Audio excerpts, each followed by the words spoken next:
Popcorn World.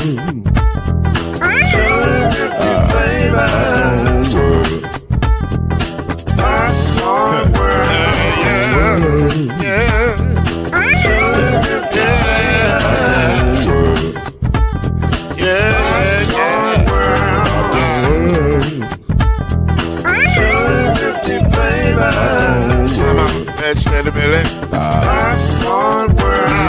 Can I make you move now? Yes, I can. So you can get this move in the back of my can. You can make it round the world when the holes in your hand. Popcorn World. 250 flavors gonna make you smile. 250 flavors gonna make you smile. 250 flavors gonna make you smile.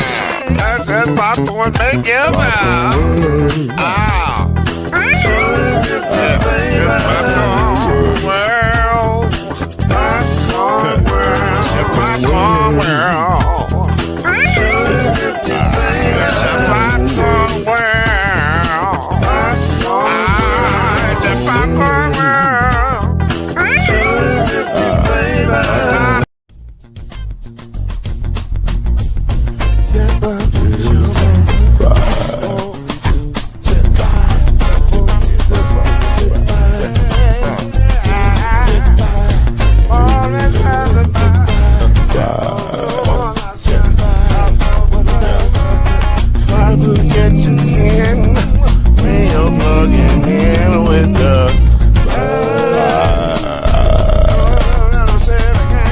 There's no mystery. Let's make history with the five. Oh, the strongest. 2 and 3. Add 1 more plus me and do the 5. Yeah. We keep it on the floor. And the funk plus 4 and you got 5.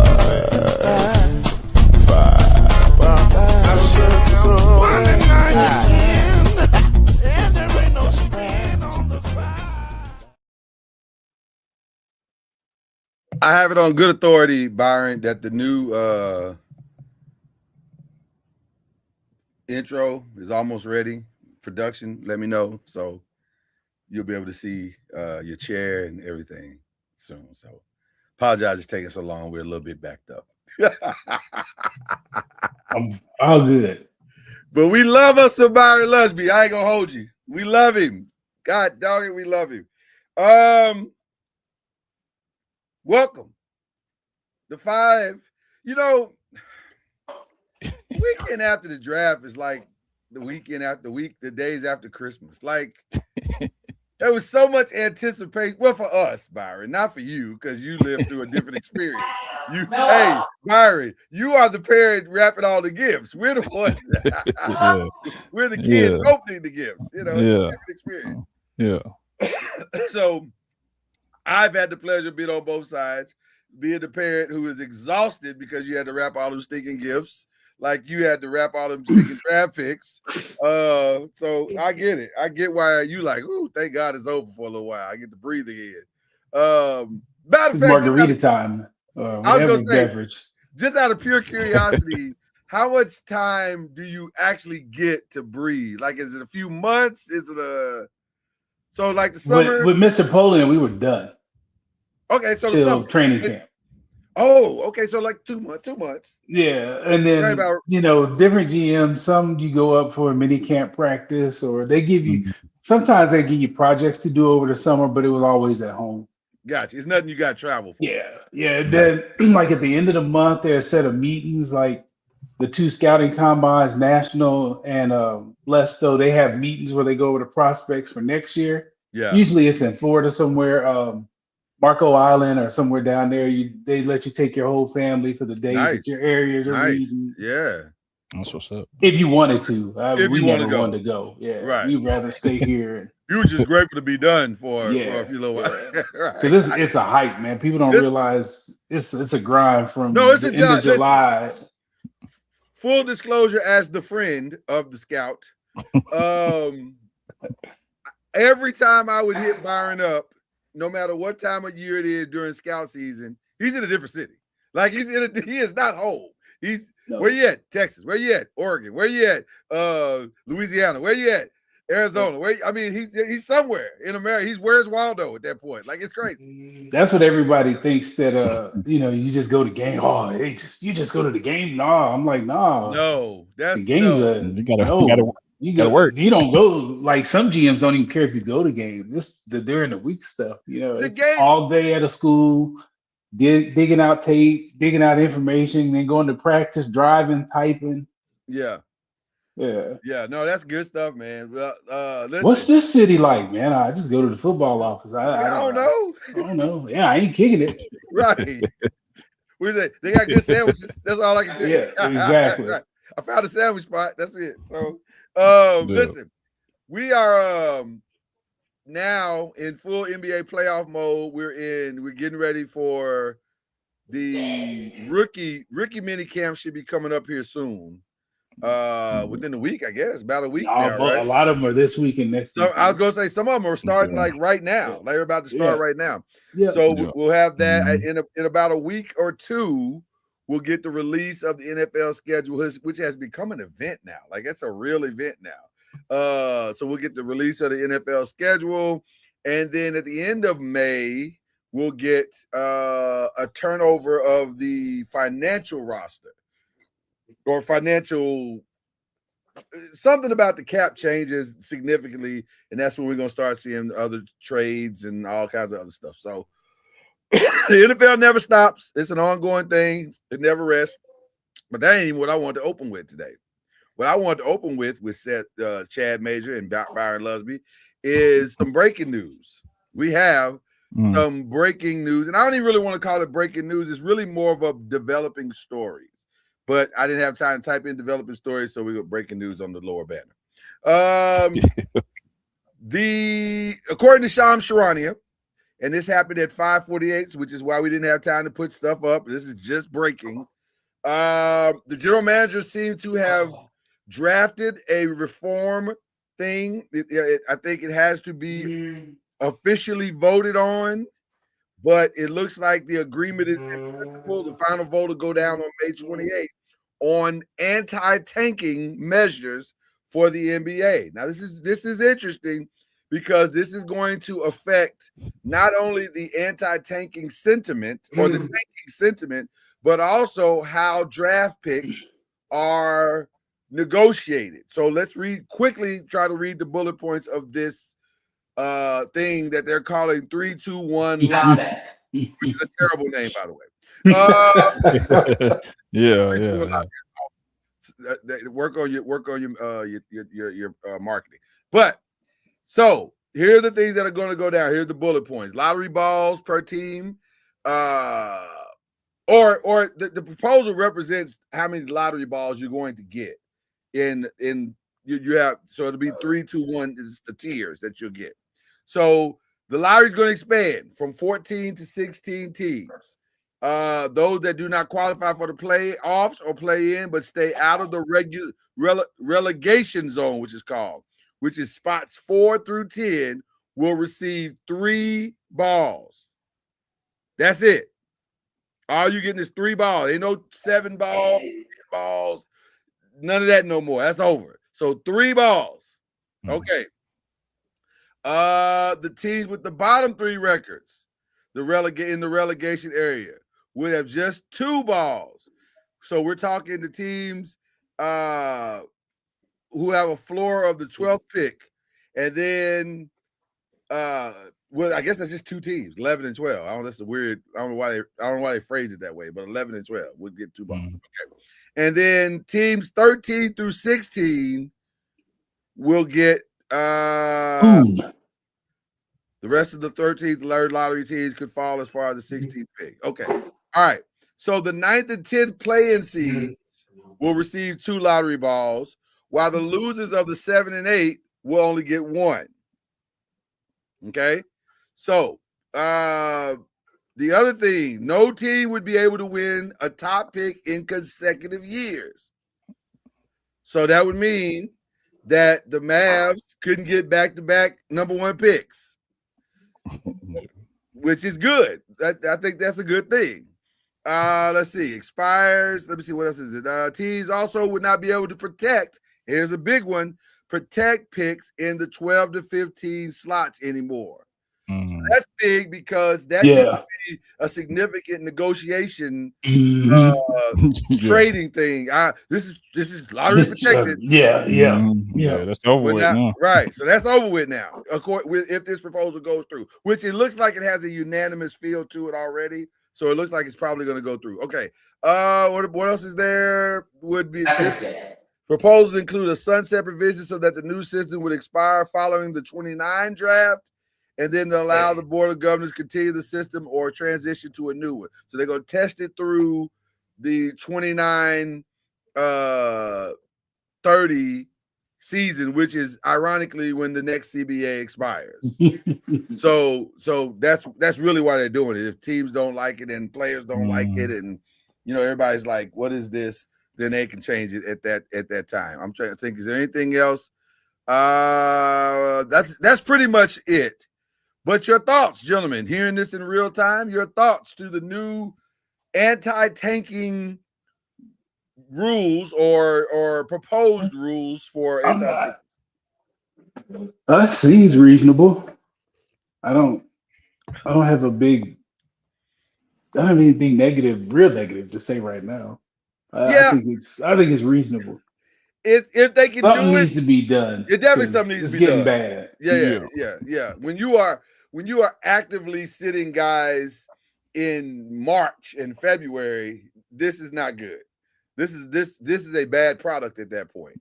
So I like it. I think it's good. I think it'll be interesting to see if it becomes a real lottery now, because now with less chances to have your ball picked, will that allow for real actual lottery? But see, here's the problem with I have it though. This is the only problem I have. Oh man, I'm in trouble now. I'm already in trouble because the thought just came to my head. I don't have to say it, but I'm gonna say it anyway. We need this to be legitimate drawing. I need the lottery itself, the drawing of the balls, to be on TV. I noticed that wasn't a part of the negotiation. Yeah. Because I don't need the Mavericks to lose Luka Doncic and then magically all of a sudden it's amazing. I don't know how this happened, but they got the number one pick in the draft. Yeah. That's the part of I need everything in the lottery to be above board, including the actual drawing of the balls. Yeah. That's the only provision that I would make. Other than that, everything else I heard was fine. But I'd like to televise. Who would want to see the drawing of the balls? That'd be fine. That'd be kind of cool, right? Oh wow, they're going in, they're drawing it. Oh, and the number one pick is Bam, right? That'd be dope. So if you could figure that part out, I'd be really excited. But other than that, I'm good. Yeah, I mean, I like with you guys. I'm good with it, and like you can't get back-to-back number ones. Like they're probably gonna do the same thing as WNBA because some team got back-to-back number ones as well. So that's probably coming down. What is the Wings that got back-to-back number ones? Yeah. Like this last few years. Yes. Which is why they're in the situation they're in right now. But we'll talk about that later in the show. That comes later. Yeah. That comes later. I think it's good. It's a good deal. It's a good deal. I think we're off to a good start, but again, let's draw the balls on TV. Okay. And also let's stop saying balls. All right. The other thing that's weird is, and I say weird because I don't understand this at all. So apparently now the NCAA tournament is going to expand from 68 teams for the men's and women's to now 76 teams. I don't understand. I don't know why we need this. Like, why do we need this? More teams, more money. More money, man. It's all about the dollar bill, man. Yeah, but it's going to be more playing games. Like, I get it. How much money is CBS going to pay for some more of those games? I don't know. Probably a lot. I mean, if you're doing that, if you're going to say it's going to be for like mid-majors and smaller schools so they can get in the tournament perhaps, but what are we doing? Who asked for this? It'd be 8 additional at-large Right. bids Who asked for this stuff? and expanding the play-in. play-ins from 12 Right. to 24. Maybe the teams that were on the bubble, now they get in now. Go get better. So are you the play-in champion at this point? Is that what's going on? Wait, what are we doing? We won the play-in. Who asked for this? No one. This is no one wants this. The first 4 out are going to be in this time. So right. But then there's going to be a next first 4 out. There's always going to be somebody out. That's how playoffs. Yeah. Everybody can't go. Go get better. Right. Here's an option. yeah. Find some money to boost your NIL, and then maybe you can get in the situation. This is just ridiculous, in my opinion. This is a waste of time. And now they're saying that the quote that they're running with is the primary driver of this move hasn't been money, but rather access for at-large bids for power conference lives. Okay. But then later on in the thing, they say there will be a modest financial upside. Yeah, of course. Of course. You're going to have 2 extra days of play-in games. So now, so basically what's going to happen is, based on what, if I understand the expansion properly, the selection will be made on Sunday, and then the games will start on Monday? Or they'll What start. Are we doing? What are we doing? Because it's 24 teams. So you can't wait. You got to get them in. So you got to go Monday. You got to go Monday, Tuesday, right? Am I have conceptualized? They're gonna put all of them in one spot. So they'll probably pick a fairly central location where teams can get too easy. And they'll just have all of them games on like Tuesday and Monday. Yeah, I guess they are gonna have to start Monday. They're gonna have to at least start on Monday, right? Yeah. So it'll be Monday, Tuesday, and Wednesday. That's crazy. But whatever. That's real though. NCAA, do what you do. That sounds stupid to me, but but we'll be there. So whatever. We're not for the play-ins. I'm not going to a play-in thing. I'm not doing that. No, I'm not. I have no interest to go to. If I'm being honest with you, and I know this just from covering these sports, I really don't want to go follow a team around at all in the NCAA. The NCAA media experience until it gets to the Final Four is awful. It's awful. It's not like it's ironic because the game experience is outstanding. Especially for the University of Louisville. I can't speak for a lot of teams. University of Louisville game experience is outstanding. But for like the tournament for an industry that's worth billions of dollars, cheap. Yeah. They cheap. I hate to call it what it is, but it's cheap. Like y'all don't want to take care of the guys that are gonna be talking about you and giving you good media coverage. Okay. So I'd like to see him do better, but it is what it is at this point. But yes, doesn't make a whole lot of sense, but this is where we are in the context of all of this foolishness. So anyway, let's get to what we're talking about. Let's get to question number 1. Question number 1 is about the draft and what we're going to evaluate and grade. It was interesting. Rounds 1 and 2 specifically, and dare I say rounds 1, 2, and 3 were interesting. Very, very, very, very interesting. How do we approach this? I guess we can break it down this way. We know Fernando Mendoza went 1. We know we'll go top 10, and then we'll just go from there. Then we'll go noticeables. How's that? David Bailey, as we predicted, went to the Jets. Jeremiah Love. Now, I'll be honest with you. I thought Arizona was bluffing. It made sense for them to bluff. And I have thoughts about that when we get to that, when we come back to that here in a second, about them taking. I know what some of the pundits are saying on ESPN and beyond.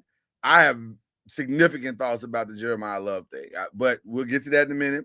Carnell Tate went 4th, which that made a lot of sense. although it's very high for a wide receiver. Like that's especially when they don't run fast. right. It as you see, Yeah. Byron has thoughts as well. Yeah. So selfishly, I love that Arvell failed us. I love it. I was like, oh, okay. I mean, that's all right. We'll take Arvell there. That'll work. Mansour Delaney went to Kansas City because KC came back or drafted traded from the Cleveland, right? It was Cleveland. That was at the 6th spot. They traded with Cleveland and they got the 6th spot. Sonny Styles went to 7, and Jordan Tyson went 8 to the Saints. Spencer Fano went 9 to Utah, and Francis Manoa went to somebody's gonna have to explain Polynesian spelling to me because I've looked at that name a million times. No, don't leave now. No. I wasn't. Oh, okay. That was an accident. Okay, I was gonna say because that man's name is spelled Mauigoa, and I thought they were pronouncing it wrong. I'm like, everybody said Manoa. How is that Manoa? There's not an N anywhere in sight. But it's like Tango Vailoa. There's no N. There's no N in that man's name, and yet it's Tango Vailoa. So I was like, okay, whatever. So anyway, it's Francis Manoa. And by the way, who may have had the most intense quote I've ever heard in an interview. Yes. Die about this. Hey man, I don't know if that's necessary. I'm gonna die for you. I don't know if that's what we need to do. That's a different mindset that I'm prepared. So maybe you don't want a lineman at a die for your quarterback. I want him to block. Blocking will be fine. Like just regular blocking. If dying is not necessary, I don't need that. I don't need that. Also, maybe a therapist. Just work that out preseason. And then significance would be Caleb Downs. The Cowboys came up and they jumped somebody. They felt like they had to jump somebody and get Caleb Downs. I'm not sure who they thought was going to take him because he didn't make any sense in Miami. And the Rams apparently wanted Ty Simpson. Okay. Yeah. Ruben Bain could not have dropped in a better spot if he tried in Tampa Bay. Kenyon Sadiq at 16. I'm trying to think of other notables. Caleb Blake. Mekhi Lemon going to the Eagles was good. They clearly have and AJ Brown is leaving us playing. And they have wide receivered up. They got 1,000 wide receivers now. So the way he got there was wild, though. That between the whole call. And it was, and we'll get into that here in just a minute. That was significant too. Maybe the steal of the first round. Malachi Lawrence went to the Cowboys as well. That's an interesting one for me. Casey Concepcion, somebody I know you love, Byron. He went 24th to the Browns, which is again another Cowboy switch out for some reason. I don't know why. I didn't hear Malachi Lawrence's name mentioned in anything. So why the Cowboys felt like they had to go trade out for that too, but whatever. Sometimes I think Jerry just likes to hear his name called in a significant way during. And then the guy that I was hoping would slip to the second, but did not. Seattle Seahawks went and got Jadarian Price. So there you go. So looking at that first round, what was the steal for you? Well, do you want to talk about it in superlatives, or let's just kind of pick some stuff that maybe surprised you, that kind of thing? Were you surprised Arvell failed to us? No, not necessarily. Okay. I thought Arizona would have went O-line, and then the back. So let's talk about that. Number 3. He now has a 4-year, $53 million contract. That's crazy. Eesh. So he will average, was that 12 years? A little over 12 years? 13, slightly under 13, but a little over 12 years. 12 million. I didn't mean 12 years. 12 million a year. 13. Which is slightly, which is near what Saquon makes. And Saquon won Super Bowl. Little bit over 13, actually. with no quarterback and a iffy and line. and an iffy O-line. That's a lot.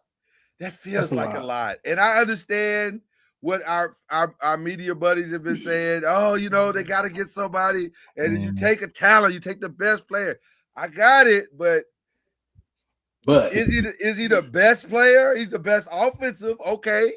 He might be the best offensive, but do you well, they're saying he could be used in running and in the pass. He can. Game. He absolutely can. That's the question. Well, they drafted a quarterback. Shout out to Jacoby Brissett. I mean, Jacoby's gonna be good for about 6 games. Well, that's true. Later on in the draft, wheels are gonna fall off. Hold on. Later on in the draft, they did draft a quarterback. That is true. What was the quarterback's name? Carson Beck. Who gonna throw it to him? I've had the pleasure of watching Carson Beck play for 4 years at Clemson, and I can say unequivocally, I agree with Byron wholeheartedly. The question has not changed with that draft pick. No, it might be 3 years before Carson Beck sees significant time on a football field. It might be. Yep. I don't think he's gonna be ready next year. No, he may be. He have to look at it first before you get in there. So I mean, sometimes it works for a lot of things. Carson Beck got a lot of problems. Like he's played and arguably played and started in the best conference in football. Mm-hmm. He's not going to see a lot. I mean, yeah, he should sit for a year, but I mean, them same bugaboos are going to be there. I don't see. Is he gonna stop being twitchy? Is he gonna stop being nervous in the pocket? Can you outcoach that? Can you turn that around? Is that something that's coachable? Well, let me ask you a question. Have you ever seen a guy that was twitchy in college not be twitchy in the pro? Dylan Gabriel, who I said forever, I said, hey man, that's not a good quarterback. He just got a lot of weapons around him in Oregon that will cover a lot of multitude of his sins. And when you got to the Browns, you saw that. He's so nervous back there. He's scared for his life. Well, Carson Beck's gonna have Marvin Harrison Jr. and Love and McBride. So are they gonna block? And what was the first part of that sentence? They're gonna have Marvin Harrison Jr. No. First thing you said. First 2 words you said. Carson Beck is what you said. That's how you started the sentence. I don't know if you remember, but you started by saying Carson Beck. Carson Beck was, at some point in time, yes. Hold on. Carson Beck was twitchy at Georgia. And he arguably had the best offensive line in the country. He had great wide receivers too. And he was twitchy. He was like, oh God. I mean, he got them where they need to go. Did he? Did he? It was a Carson Beck. Young guy. He got beat to sleep in that game. He got put out that game. There? Did he get him there, or was it that? And then he left because he knew he wasn't going to start. Yeah. Did he get him there, or was it that insane defense they had? I mean, they had a party in Yale. They had a massive party. in both. There's a reason we don't know what kind of routes that Zechariah Branch can run. It had a massive part in both locations that he played in, on both teams, Georgia and Miami. It was all about his defense. Now, if Arizona, you gonna tell me that Arizona's gonna invest in their defense and really stack that defense, then I'll get on board with Carson Beck being a phenomenal player. Well, then you don't take the running back at 3. I struggle with that 3. That's 3's high. That's high. Yes, it is. 3 is a lot. And we know shelf life for running backs is not too high as well. So yeah, especially with no line.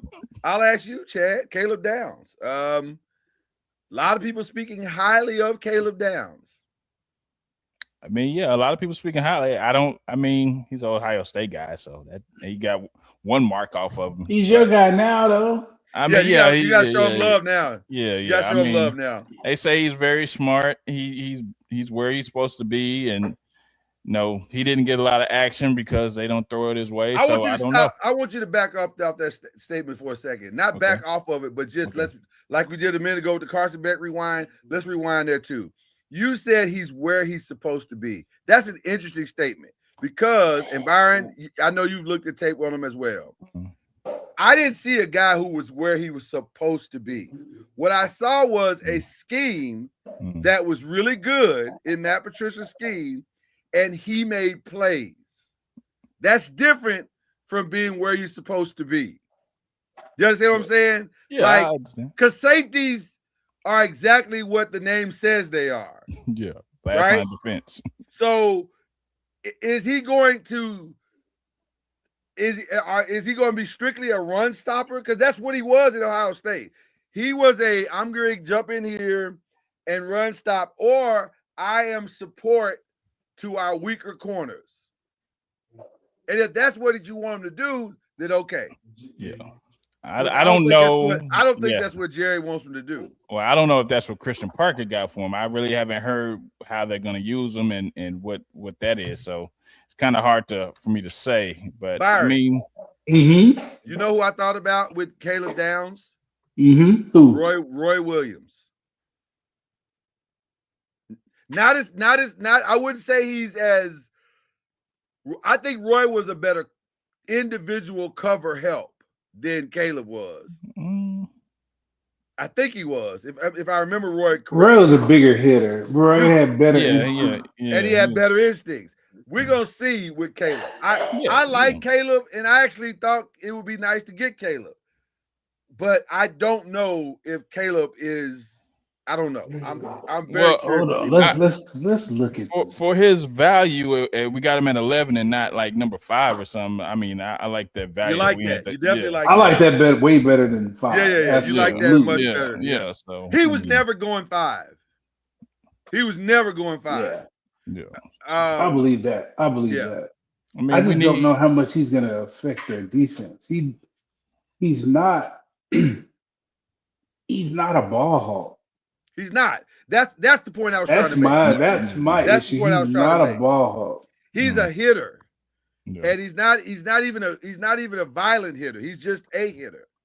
So if you want him to make plays in that regard, then you got your guy. Yeah. But I that's I mean, I'm not sure how they're going to use them, so that makes a difference. I guess. Yeah. So. Can we talk about Ty Simpson for a second? At 13, because shout out to Dan Orlovsky, who is getting these jokers to the teams that he want them to go. Because, and so here's what I think is happening. And Dan Orlovsky, if you hear us somehow, you can refute this if you like. I don't know if it's true or not. I have no inside information or anything like that. Right, but what I will say about this, it seems like every year Dan Orlovsky champions a quarterback that nobody else is championing. And because he's championing this guy suddenly starts to get traction. Or more accurately, to my personal conspiracy theory, he brings justification when the team ultimately selects them. Now, it is not lost on me that his homie, his best friend, this is his best friend's team. That, and they're with the same ages. And they're with the same agents. Well, there you go.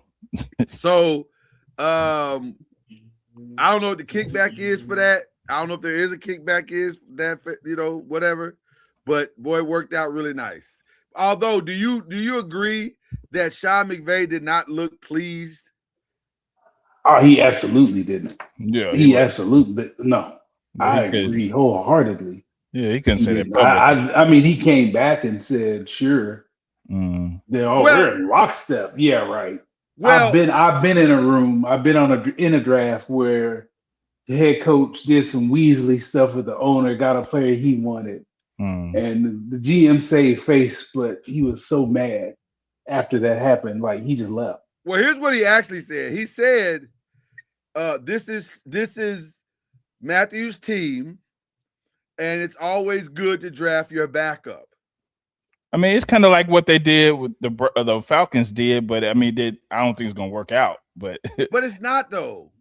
What you mean?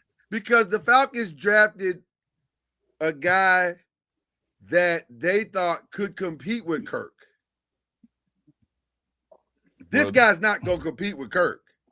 This guy, I don't think Ty Simpson will see the field this year. No. That's not. I don't think that's why they draft. I think they're banking on Stafford not being there for the next couple years, and they found their replacement because they don't think the quarterback's coming out. Is he their replacement? I mean, drafting that high, don't you got to give him a shot at that? Here's what I want the NFL to stop doing. I want you to stop looking at 15 games and saying he's amazing. Well, I mean, you can argue that there's like 7 games where he was not good at all this year. Right. Not good at all. Like not amazing. He wasn't good. Like, I mean, the success rate of quarterbacks that have under like 20 starts is Can bad. the kid at least put None of them make it.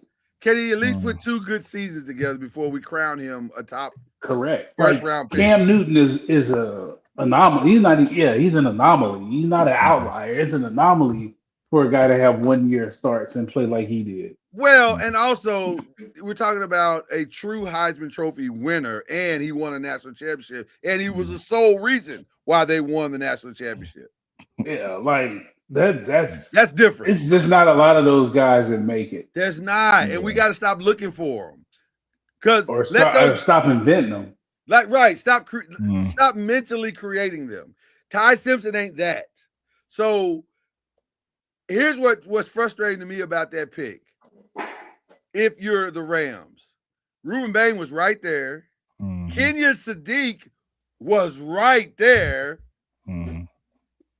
I actually like Mekhi Lemon there better. Mekhi Lemon makes more sense as a complimentary part to Marvin Harrison than I think. I didn't mean Marvin Harrison. I mean Devontae Adams. Then Puka got some issues. Well, Puka, we don't know about Puka right now, right? We don't know what's going to happen. Yeah, that's what I'm saying. Yeah, he wilding out. He wilding out in these streets. So I just think it was a weird pick, but they did it and it's done. So there you go. I think that's what McVay wanted too. I think he wanted. But you can't play for now and later. You have a Super Bowl roster. That kid with that pick is not going to get you any closer to the Super Bowl. No, that's the big problem. Like you can't do both. You can't play for later and play for now. Not with that roster with a 38-year-old quarterback with a bad back. Byron, your guy, KC, was right there. He was there. He was available. I get why he went later. There's issues with his hands. So yes, I get why he fell. But is that no? That's death for a wideout. That's death. That's the one thing you can. That's your one job. Yeah. I tell everybody there's a reason Marvin Harrison had 143 catches in 1 year because Reggie was inconsistent when he first got to the Colts. And Peyton ain't gonna throw it to you if you don't drop it. That's true. That's true. You can be butt naked open. And Matthew ain't either. Matthew ain't either. Matthew is notorious for that. Yeah. I've watched games where Matthew Stafford will look off receivers like, no, man, stop putting your hands up. You're not getting it. Right. Matter of fact, I'm watching NBA games with that happening right too. I'm looking at you, DeAndre Ayton. Oh wow. It was personal. If you're that close to a Super Bowl in a competitive, division, very competitive, that's kind of a wasted pick to me. I agree. It's first round on a kid that ain't a sure, he ain't a surefire starter. He ain't a surefire good player. Yeah, and he may not be good as Jared Goff. And like you've been saying, you want to draft starters in your first couple rounds. So absolutely, that was definitely not. And I want to add one other thing. You probably could have got him later. I'm because here are the teams that drafted after you. If you're the Rams, the Ravens, the Buccaneers, the Jets. Now the Jets may have taken him. Maybe that's who they were getting in front of. Maybe. But I doubt it. Right, I'm with you. I doubt it. But the Lions weren't going to take him. The Vikings weren't going to take him. The Panthers weren't going to take him. The Eagles, maybe maybe the Steelers, but I doubt it. Maybe, yeah, maybe there. But then, okay, so then your jump point needed to have been the Panthers.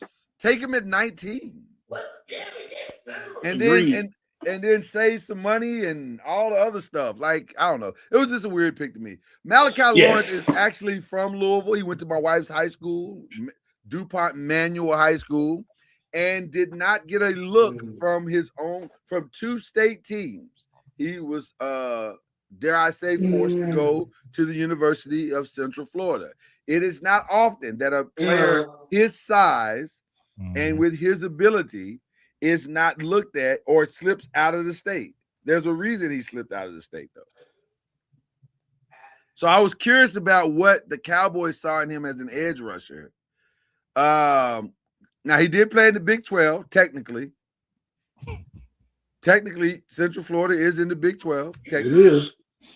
I don't know how successful he was in the Big 12. I don't know. That was a very curious pick to me. It feels like they're trying to find what's my man that went to Seattle? DeMarcus Lawrence. DeMarcus Lawrence again. Mm. And if that's the case, he might be able to fill that role. I just don't think it's going to happen immediately. Wow. No, it's not gonna happen immediately. And No. What are you saying as immediately? Because I think we're saying there's two different types of immediately. I mean, within the next couple of years. Okay, then we're not. Then we are on the same page. Yeah. I'm thinking it's going to take all of 3 years for him to become that. Yeah. Like DeMarcus was one of those dudes. Mm-hmm. And I don't think Malachi's that. He might be. He might end up being that, but I don't think he is. You can grow into that, but definitely. But, okay. What are some other the steals of the draft? When you look at the other rounds, what are some steals of the draft that you can look back and say, hey man, I was shocked they got him. And you can use your own team if you like. Let me see. Let me look back at my notes. I'll go first. I'll buy you some time. I'll be honest with you. Did not think we'd get Colton Hood or Malachi Fields. Yeah. I was like, how did that happen? Like, Colton Hood, I like what he does, and I like what he could do in our defense. I don't know if he's a true cover, but I think what he could be is a nice complementary. When we go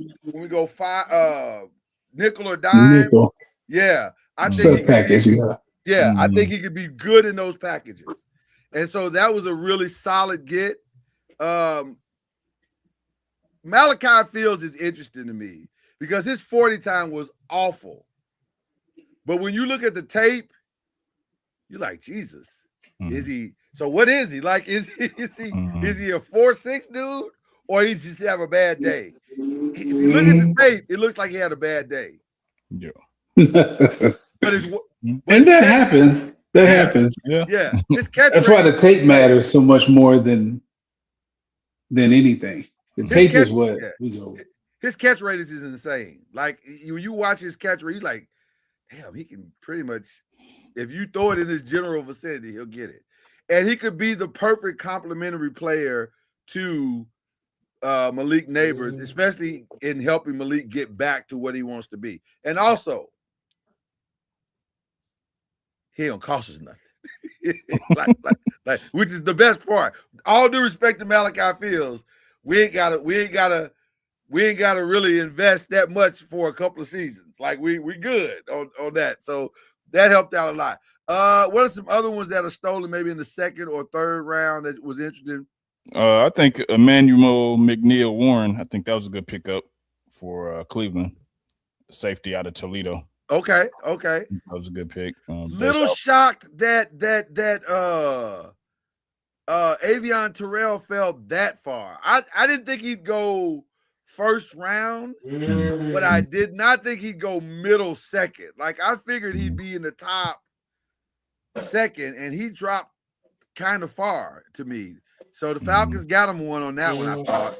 Yeah, and from the Cowboys, I think Jay Sean Barham. I think getting him in the third round. Okay. They can kind of use him in different ways, edge or linebacker, and try to figure out the best position for him. I think he was good at Michigan and he wreaked havoc, so I think he can do the same thing. So, okay, I didn't understand Drew Allar at all. At all. I mean, it must be because they wanted to save on a plane ticket. That's all I got. I mean, Me and Kendrick, shout out to Kendrick Haskins, who will be doing Derby coverage all this week. So just FYI, we will not be having a show on Thursday. But here's what I said, Kendrick, when they took Drew Allar, because I need people to understand how egregious to me this pick was, and it's confusing to me what the Steelers are actually doing in life, because I don't get it. Oh, I was trying to find the text because I sent it. I typed this out in text to it. Okay, I can't find it, but I think I can do it from memory. Yeah. The last 4 quarterbacks they've taken in the draft have all been 6'5", 235 pounds. Mm. And none of them are any good. Mason Rudolph, Will Howard, who's the other kid they got? Trubisky. Kenny Pickett. Kenny Pickett. Then they are in love with 6'5", 235-pound quarterbacks that can't throw. Mm. None of them have been good. Are they trying to recreate Ben Roethlisberger? I'm trying to understand, because here's what I need them to understand, and I'm looking at you, Pittsburgh, right now. You do realize that Drew Allar contributed heavily to the firing of James Franklin. Heavily. Because he couldn't push the ball down the field. Thank God he had decent tight ends, or he wouldn't have completed any passes. Like, I don't even remember what receivers played for Penn State during the time Drew Allar was there. I have nothing. That should tell you everything you need to know. Like, I have nothing. No idea. So basically, you're going to be picking a quarterback again. Like, At some point, are you contractually obligated by the NFL to pick a quarterback every year? Is that what's happening? I don't understand why you keep, and why does he have to be 6'5", 230? What is it? What is this obsession with these measurements? Like, it's crazy. I do not understand that pick at all. Because even in the third round, that's a waste. Because he's not going to play. He's never going to play. Ever. Okay. I mean, he could be a career backup. Career backups get paid too. No, he's not. He's not. What? Okay. Do you realize the hurdles that Drew Allar is going to have to get over to become a solid backup? Hey. Now, the young man may make a fool out of me. He may find a work ethic par excellent and fool me in ways that I didn't think was possible.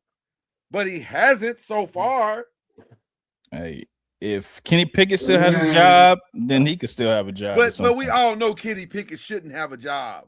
Well, he got one though. Somebody believes in him, so somebody is still gonna believe in Allar at some point. Okay, all right. I don't get it. I do not get it. I had 2 steals that I had from the same team. Jermard McCoy, I think he was a first round talent. I'm not sure if he can get healthy. Yeah. So it depends on what is needed. I mean, we failed Hines Ward because he didn't have an ACL and he played for 700 years. Yeah. So, but our doctor failed him. Yeah. I mean, don't take him at any point. I'll tell you this. If he also can get healthy, the Dolphins stole Chris Bell. Chris Bell is a baller.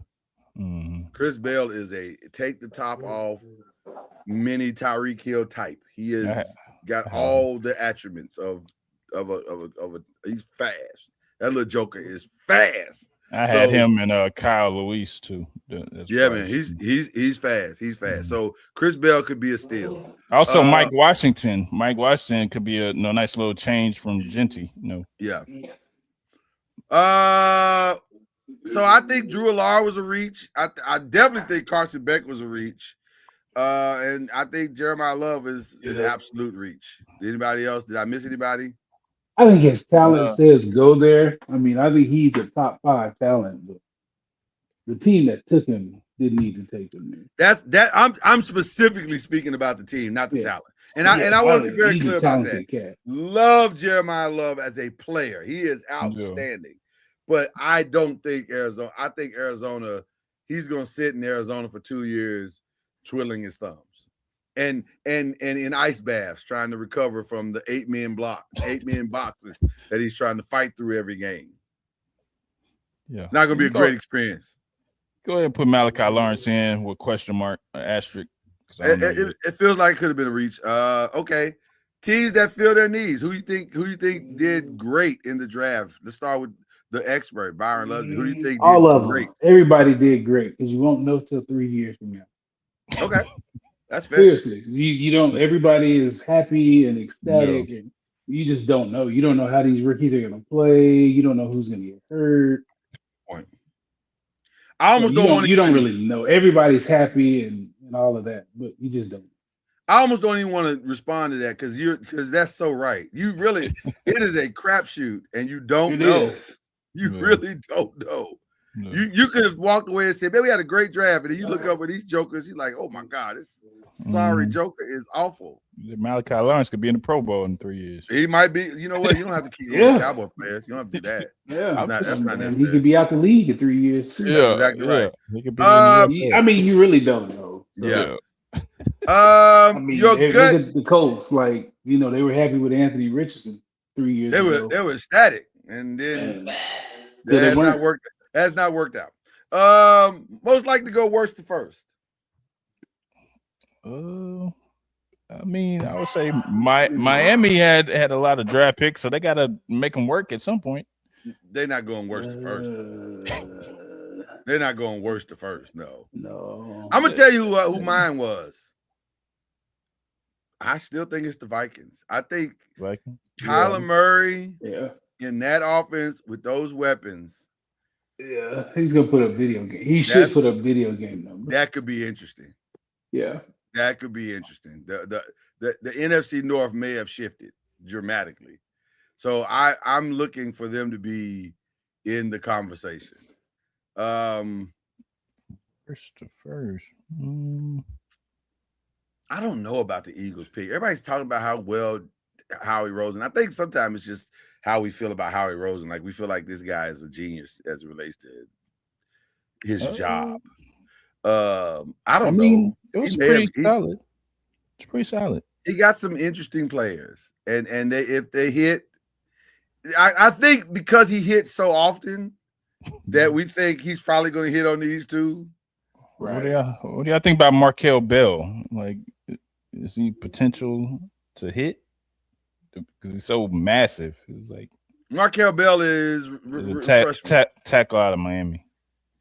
And he's going to the Eagles. It's funny you mentioned that big because I was looking at a note from O-line stuff from Howard Mudd and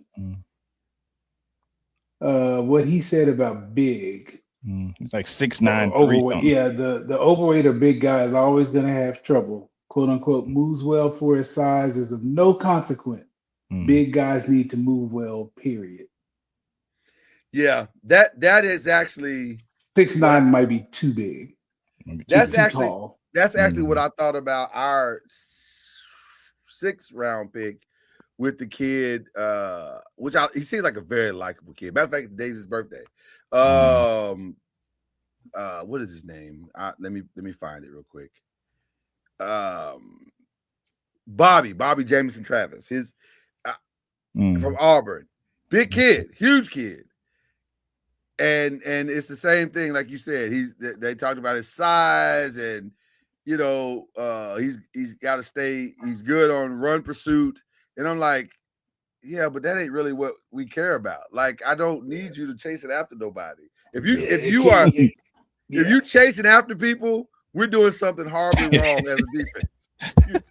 Your job is to stop. Keep them in front of you. Is to stop what's coming in the middle. I don't need you running to the sideline trying to run people down. I don't want that. Yeah. At least not on every play. Like every now and then, if you see something break, if a pocket collapses, that's different. But if your defensive tackle is chasing people down on a regular basis, you're probably getting beat like a drum. So I don't, I'm with you, Byron. I don't know. I don't know. It's great with 6'9" to be a lineman is that's kind of big. That's almost too tall, unless you move like Yeah. It kind of feels like you chose. It's just not a whole lot of them big dudes. They say he's pretty agile. I mean, from when I was looking at the draft and the tape, you say he was pretty agile. What is that? Pretty mean? agile. That's the thing. It can't be a qualifier because he's got to chase the same people the athletic guy is chasing. I don't know. Because that's one thing I do. I that resonated with me. I'm like, he's got to move like the people that are chasing the little guy. Right. Mm-hmm. He just because his big ain't okay, good, you're big, but you got to get your hands on people and be able to maintain that leverage as you're moving too. Yeah. The other team I thought did good was the Ravens. The Ravens. The Ravens got in their first four picks. I'm looking at the first four picks. Ola Vega, Ione. Mm-hmm. Was their first pick. That's the guard. Mm-hmm. Then they took Zion Young. And then they took Jacoby Lane. Mm-hmm. Then Elijah Surratt. Yeah. Matthew Hibner. None of that resonates with me, from being honest. I thought they did okay. Yeah. I think Ola Vega is probably for sure their that's their money pick, and everything else is kind of like, okay, we'll see. It's interesting that they didn't try to find a Matabuke backup, a solid Matabuke backup, because they'll look to trade or sign one. Yeah, I think that's what's going to happen. Once I saw what the Giants were doing, I'm convinced, and everything that I've read has supported that they're going to go get Calais and DJ Reader and try to create a defensive tackle from like spare parts. and their strategy basically will be Calais, DJ, hold the middle, and we're going to turn these linebackers and edge rushers loose and try to bring pressure that way and try to stop the run that way. So I get it. I get the strategy. It may work. We'll see. We will see. But it will definitely be interesting.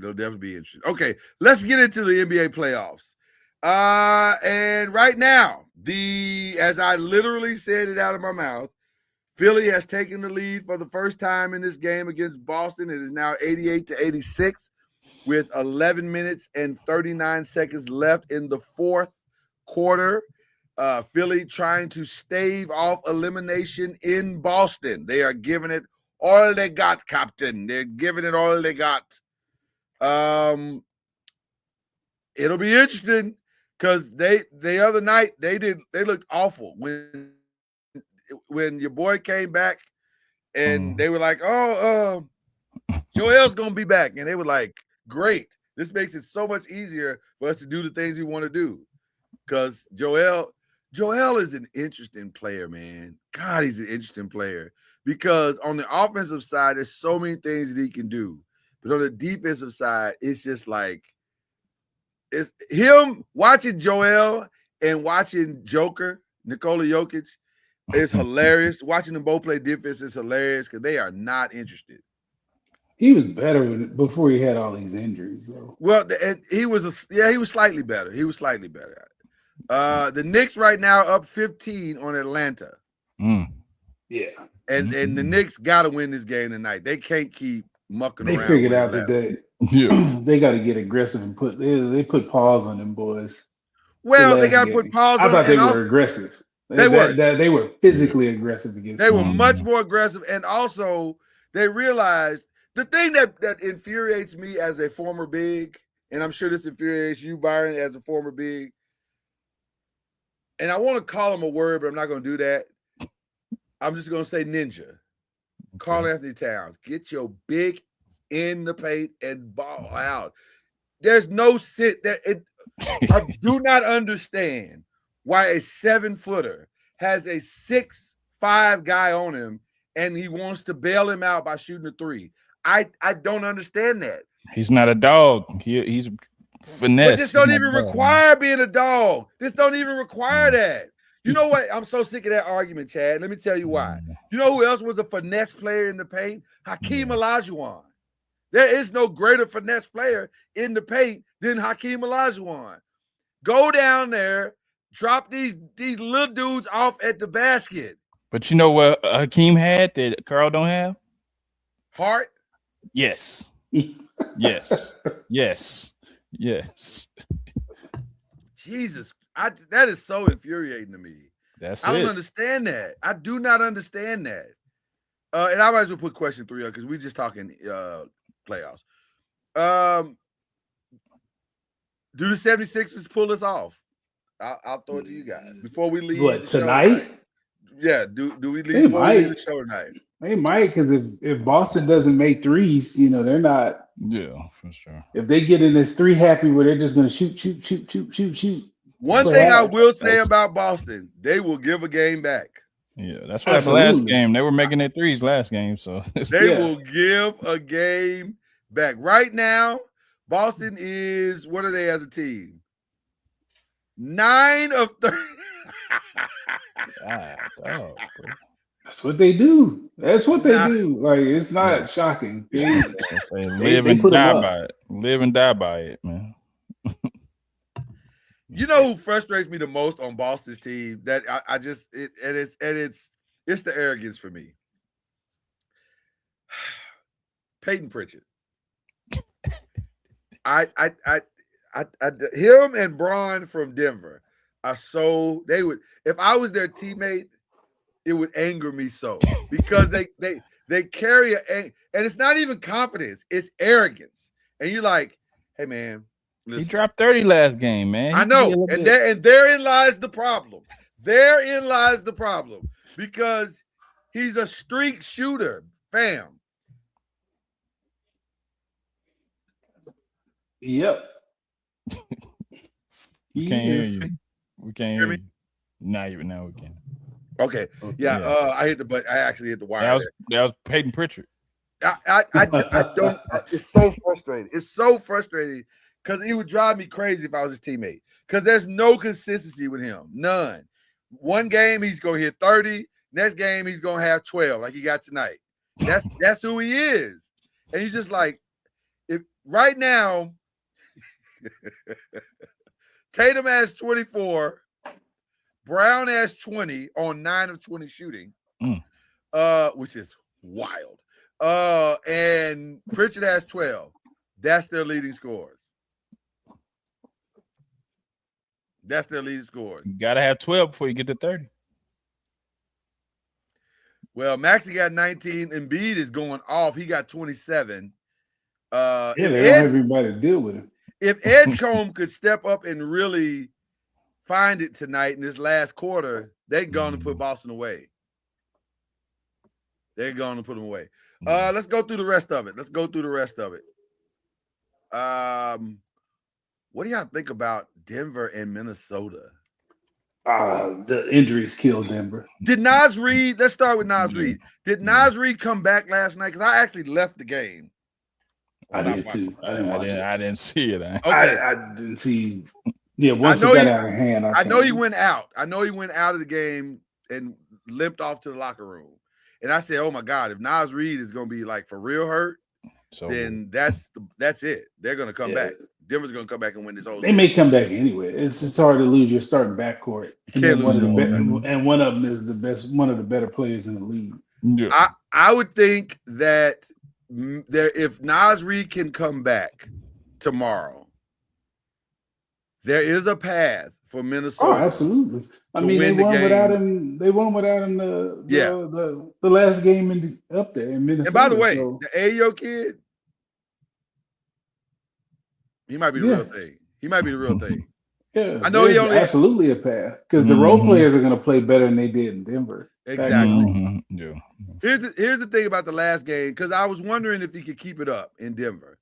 And here's what he did. He scored 18. You're saying, well, Lloyd, that's not what he had. He had 50 in Denver, in the 2 games in the last 2 games. Yeah, but his 18 was on 7 of 14 shooting and 3 of 5 threes. I'll take 50% shooting and 60% shooting from 3 all day, every day. Yeah, for sure. So everybody else got to match his intensity. And he's gonna possibly double that, or at least increase it by about 8 when they get back to Minnesota. So I think you can pencil his 24 in. So it'll be interesting to see. The X factor is Naz Reid. I don't know if Naz Reid. I haven't seen anything that says Naz is hurt or that he's out.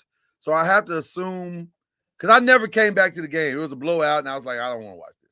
So if he's well, I give them a puncher's chance on tomorrow. What about my Lakers? They'll be fine tomorrow. That was a lot of emotional energy spent on that comeback, and LeBron ain't, he ain't 20 no more. He's 40. So Yeah. I want to be very He'll be clear. I want to be very clear about the next statement that comes out of my mouth about that game Sunday. There was absolutely no way they were going to win that game. No. A 41-year-old dude that's going to recover in 48 hours? Absolutely not. Not going to happen. Absolutely not. And then the way they were calling it early, I was like, oh, this is not.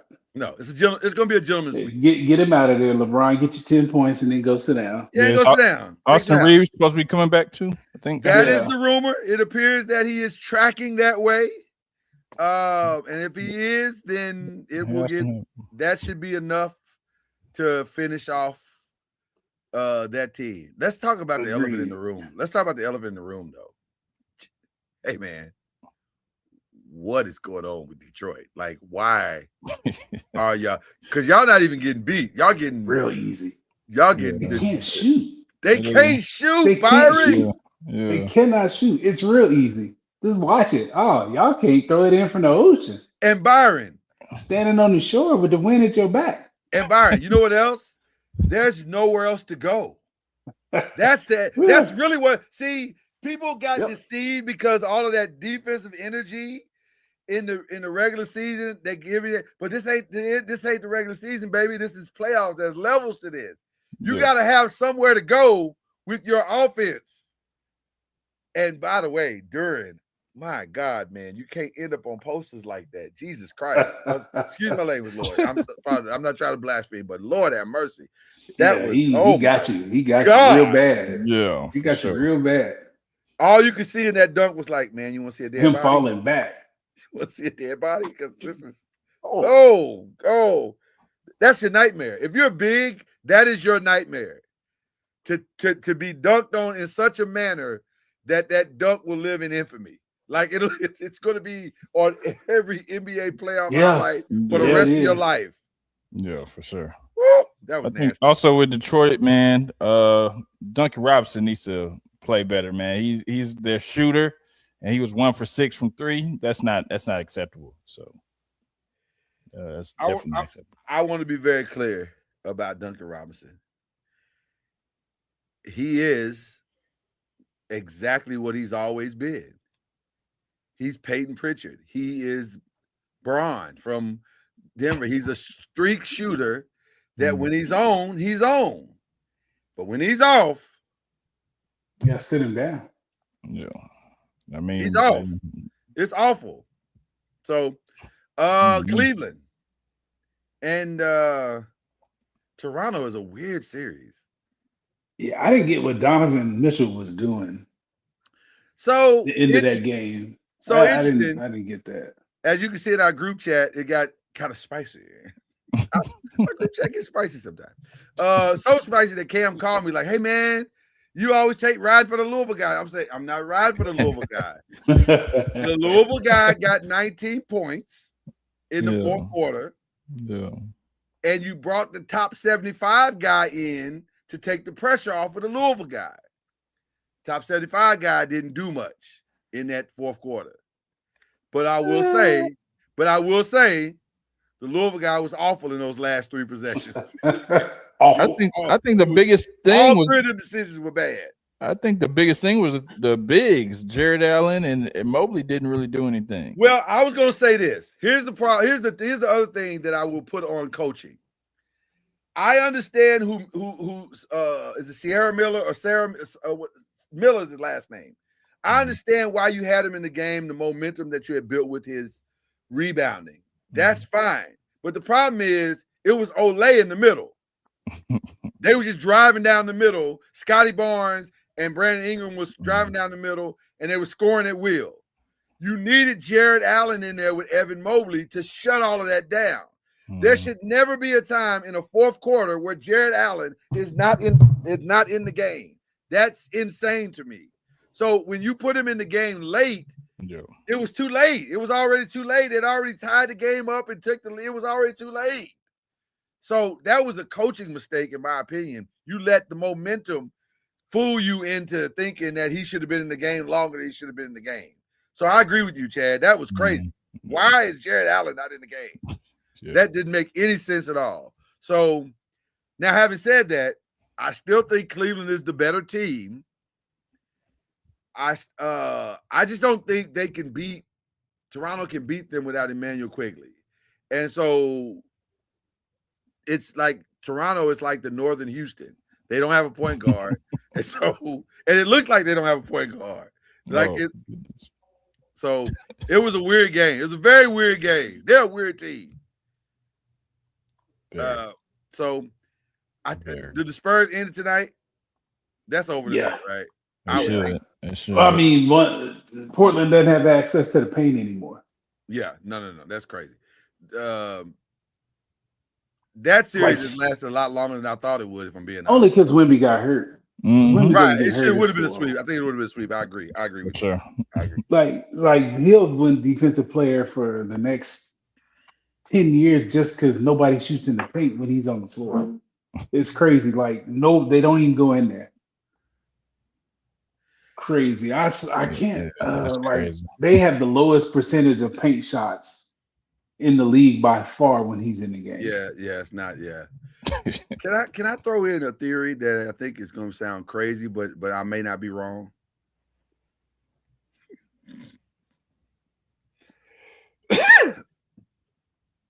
Minnesota in closeout games are interesting. Oh. And I could see a scenario tomorrow night where Rudy Gobert not only continues to get in Jokic's ass, and he has thoroughly planted himself in his ass. And I have to say it that way because that's how it looks. It looks. I've never seen Jokic this discombobulated in a series. And for the first time, I think in his career, in my opinion, Rudy Gobert looks like an all-time defensive player of the year. Like, I don't care all them block shots and backside, help side blocks. That's not defensive player of the year. That's just you being a 7-footer and getting to the spot where the guy didn't see you.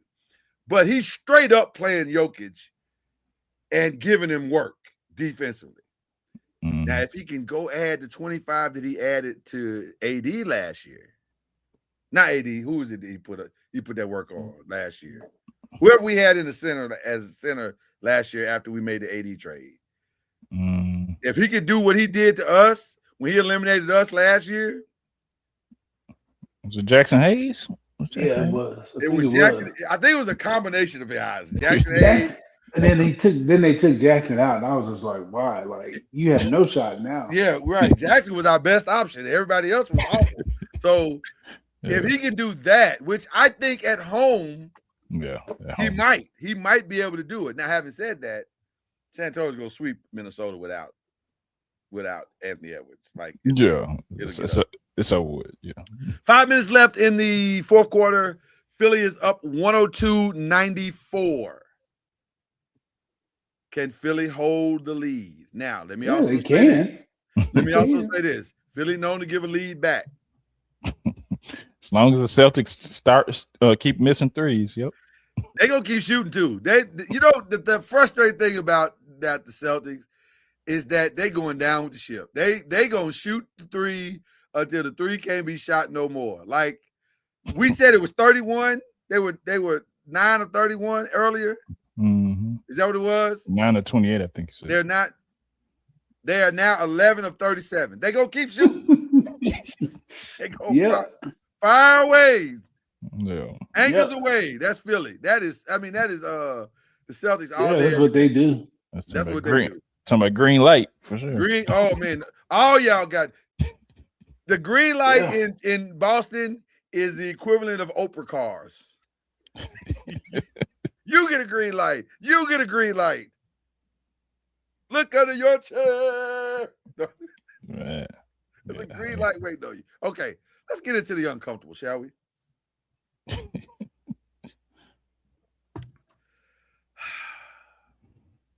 The actual song says Little House with Jack and Diane. For our purposes, we'll say Mike and Diane. Let me tell you something, man. There is no more uncomfortable story in sports right now than this Diana Rossini and Mike Vrabel conversation. First of all, I need Diana to learn how the internet works. Because clearly she doesn't. Clearly she learn doesn't how to read it. Like you ain't read the room at all. Yeah. She don't understand at all how the internet works. People keep your tweet, your video, your forward, your retweet. Those are called receipts, Diana. You can't be doing that. And the internet done found everything she done. Do you realize there's now a Sean Payton rumor? Oh, man. There's a Sean Payton rumor. Who is also a married man, by the way.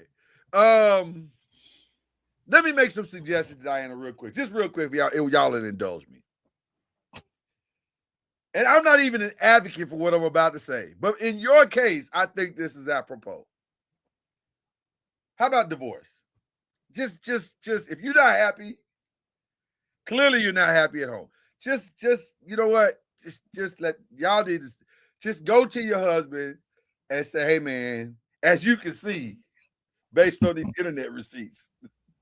He might be going to her at this point. He might be going to her. Well, somebody need to go start the conversation because my God, woman. And then here's the other thing that's going to go down. Not only have you embarrassed yourself and your family, but you're probably done. That's the other thing. Because it appears that all your inside information was gotten in questionable ways. Ooh, it's so messy. It's bad. It's bad. Now, it's hard to sort out what's real and what's not. It really is. But boy, it's a mountain of evidence. It's a mountain of questionable stuff. Pictures are real. Oh my God, you can't undo pictures. You can't undo pictures. Pictures are real, man. It ain't even AI. It's just pictures. You just out here taking, oh my God. I feel so bad for her. Because here's the other thing. And here's a legitimate thing. She's the face of this when it should be Mike Vrabel. It should be Mike Vrabel.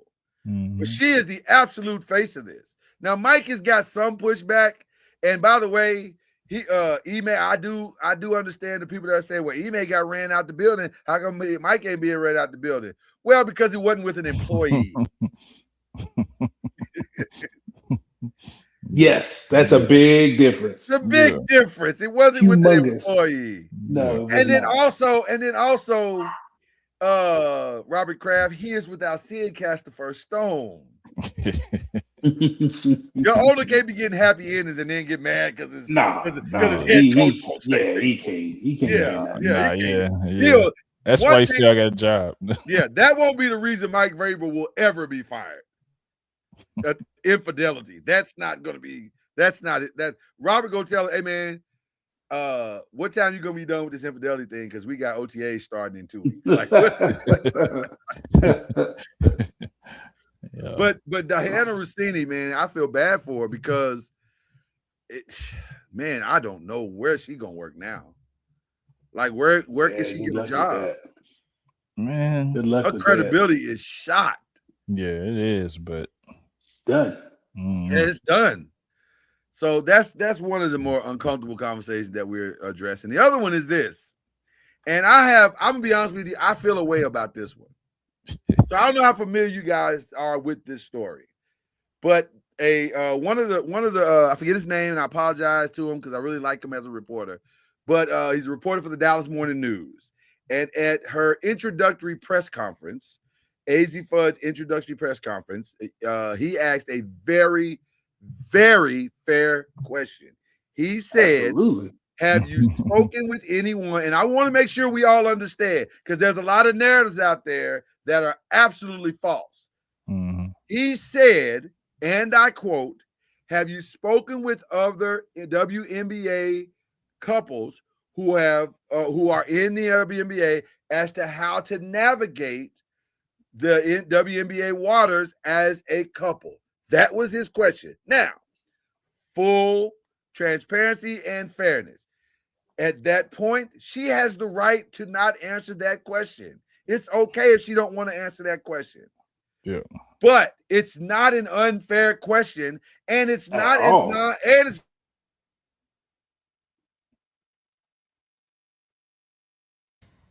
why am I Get so excited. Get so excited. And it's not a non-basketball question. It's a fair basketball question.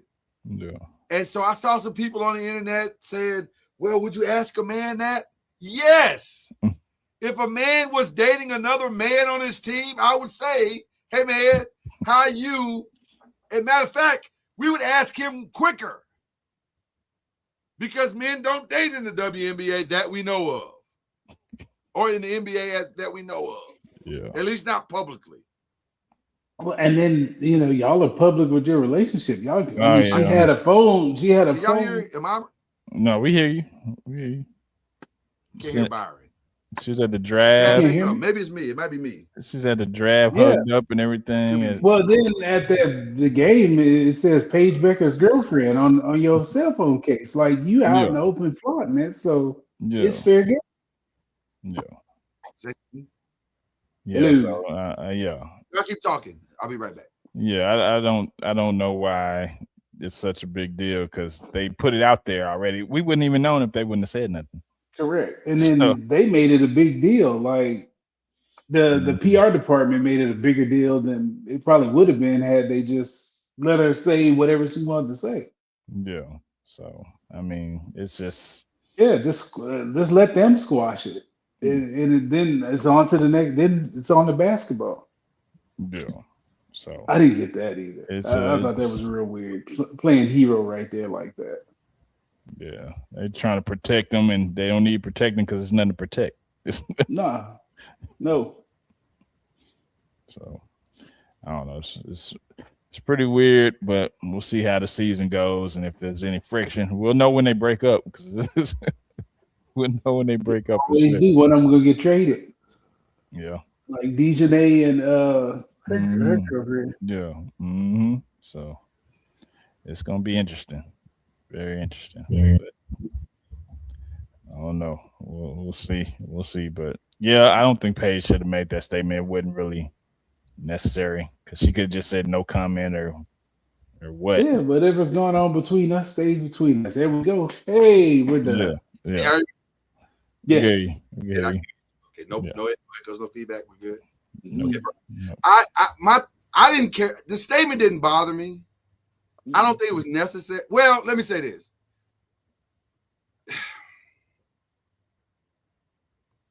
Nobody asked for it. It's all your fault. Like, let's start with that. Mm-hmm. You're the one on the little TikTok video answering the question and playing the little game with the girl, and whether she want, that's something that you and AZ should have talked about. Like, she should say, Mhm. "Hey, Why you put me out there like I ain't ready for this to go public like that yet? Like, so that's great. But nevertheless, I don't think the question is an unfair question at all. Any journalist, because here's the problem with what you're saying when you say this is an unfair question. Name the team in the WNBA. I ain't even talking about the NBA, the WNBA, where the back-to-back number one picks in that team were a couple. I'll wait. Yeah. Yep. That's all I'm saying. So we're talking about that doesn't make sense that we wouldn't ask that question. My thing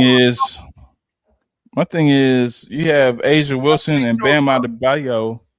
They got a public relationship and it's not a problem for them. And they the top of their game. But we outed them more so than they were trying to keep it under wraps. Yeah. So they were flaunting theirs. You know, like I said, she got the cell phone case with Paige Becker's girlfriend. Like, okay. And by the way, if you're proud of your woman, be proud of your woman. That's fine. Yeah. Whatever. Nobody cares. You know what I care about? That part. I care about how this is actually going to work in the locker room. Because you have put Arike Ogunbowale in an impossible situation. She has no shot to win in this situation. Because guess what's going to happen if this don't work? And by the way, high probability that this is not going to work. You can't carry three guards that all do the same thing. What basketball. So guess who's going to be shifted out of there? As I said. And by the way, also, you didn't need this. You needed a big. As I said. So, you know. But you know, it's whatever. I mean, I don't know. I don't want to say nepotism, but it ain't nepotism, but it's relationship-tism or something. I don't know. It's some tism. Well, whatever it is, it's reality. And they just got to deal with the reality of you outed your own relationship. So this is what comes along with outing your relationship. Now, you ain't got to tell us all your business, but it is what it is. So there you go. So, all right. So let's get to the final five. Did anybody see Michael this weekend? Not yet. And I've heard so many mixed opinions about it that I have firmly decided that when I see Michael, I'll be sitting right here in my office. My little brother saw it. My little brother saw it. He said it was great. So I've heard people say it was great. I've also heard people say the plot was thin. And if you know the history of the movie, there's a reason for that. Because there were certain things that they just didn't make like the stuff that I really wanted to know about, it didn't make the movie. Yeah. Like Diana Ross relationship. I want to know about that. Kat Graham actually played Diana Ross. Yeah. There's footage of her playing the character. She did not make the cut. Yeah. And I heard there's going to be if this one did well, there's going to be a second part. So I've heard that. I have not. I've tried to confirm that. There's been no confirmation whatsoever. So we'll see. Yeah. We'll see. But I don't, listen, it broke records. So we'll see how it goes. We'll see if it will continue to do well. People seem to be having a good time. I think seeing people jump up and dance like Michael Jackson at the theater would have irritated me. So that's why God didn't want me there. Correct. Correct. Sat down. Yeah. I'd be like, if you don't sit your sat down. I want a quiet theater. I certainly don't want you dance like Michael Jackson while Michael Jackson is on the screen. I don't want that. I didn't pay for that. Yeah. So anyway, for 24 seconds left, Philly up 113-96. There will be a game 6. Wow. Shout out to Boston. Wow. Boston gonna give you that game back. They're gonna give you. They might give you 2. Hopefully, they hope not. These games back. They hope not. They don't want to go to game 7. Joel will end the night at 33 points. Tyrese Maxey 25. Paul George game 16. Edgecombe 10.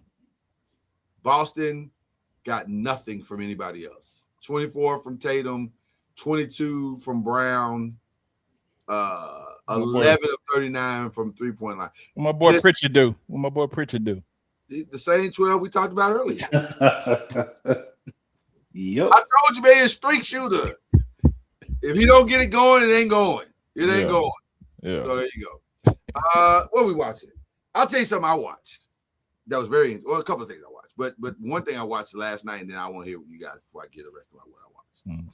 There's a content creator that I absolutely think is brilliant. His name is Jade Pickett, but he's known online as Big Ja. He released a series. Yes, and if you know about the series, it's hilarious. Yeah. And it's the craziest series ever because it started as a one-off. Yeah. And it has become like a thing. It's a real thing. It's hilarious. Yeah. So I'm one of his biggest supporters. I love the guy. I'm a huge fan. And so I watched the entire new season. You did the whole. Oh man, yeah. I might have to watch my situation is set up where I'm doing a night shift now in my home, and so I watched the entire. It is outstanding. Okay. Is it better than I wasn't a big fan of the last one. I thought it was way too many stories. It was too much. So the stories are a little more concise in 5, but the writing is at a totally different level. Like it is the way they reconcile 5. You just like, woo, it's good. Okay. All this stuff is pretty good, man. I tell you what. It was so good that I hit Jade up. I hit Ja up and say, man, that was nice. You should get him on here. You did the thing, brother. You should invite him on here. It's complicated. He was a former football player. It's sports. He was. He definitely talk sports. He definitely talk sports. I you know what? I'll reach out to a friend, a mutual friend, and see if we can get him on. Because Jade's a good dude. But we sat close to each other at the Errol Spence and Danny Garcia fight. Yeah, he's a good dude. He's a solid dude. But it's brilliant. It's shot brilliantly. It looks fantastic. It looks better than any of them. It looks visually better than all of them. And it's just really, especially the last 5 episodes, that's some of the best storytelling I've ever seen him do. Best storytelling I've ever seen him do. So I was impressed. So if you can go on there and watch it on Tubi or watch it on YouTube, or you can go to BigJa.com and do what I did, watch it early. Be one of the early release guys. I like supporting him so he can keep doing it. And I'll say this. I don't think I'm giving anything away. There could be another one coming. The way it ended, there could be another one coming. Okay. Very good. So that was one of the big things. I just wanted to give him some love because I'm a huge fan of his. So what are some other things that we've watched, people? What's on the agenda? My family is currently watching Will Trent. Have y'all seen it? So Will Trent comes on before, or it did come on before my favorite show, one of my favorite shows, High Potential. Yeah, they watch that too. I have not watched Will Trent yet. Should I watch it, Chad Major? Yes, they watch that show too. So it's kind of like they watch both of them shows. So you like Will Trent? I'm asking you. You said they watch it. I'm asking Chad Major. I've learned to like it. I've watched a little bit of it, and I was like, I don't know if I would like this. I've learned to like it, and also it's I don't like that answer. No, because I never really, I don't be around kind of when they be watching it. So when I'm in there, I watch it. Yeah, but I don't like learning. I don't want to learn to watch like anything. No, because I'm not usually in there like that. So I mean, I'm doing the show, or I'm either doing the show or I'm doing something else. Byron, that ain't what learn to watch means. Learn to watch me is like when I started watching it, it wasn't that good, but I got used to it. No, that's what learn to watch means. No, I'm saying when I'm available and I'm sitting down, I watch it. Okay, all right. But I mean, the main character here is dyslexia, which my son has, so it's kind of like so it's relatable to you. Okay, gotcha. Yeah. Okay, fair enough. Yeah. But we also watch High Potential as well. I love High Potential. High Potential. Yeah. Let me say this: the season finale of Matlock. Talk about a payoff after 3 solid seasons. That payoff was fantastic. It was better than I thought it would be. Like it took you right to the last 3 minutes. Because in the last 3 minutes, you was like, I don't know how this is going to end. This don't feel like it's going to end well. And it was good. So I would suggest that you watch Matlock. The modern Matlock is way better than the original. Okay. You know what's funny? Matlock and also Law and Order. Same formula all the time. But they were wildly popular shows. But I can't get enough of Law and Order. The writing is exactly how Law and Order is going to work every show. These are their stories. The writing and the acting, man. But it's good every time. I don't know why. It's a good time every time. So shout out to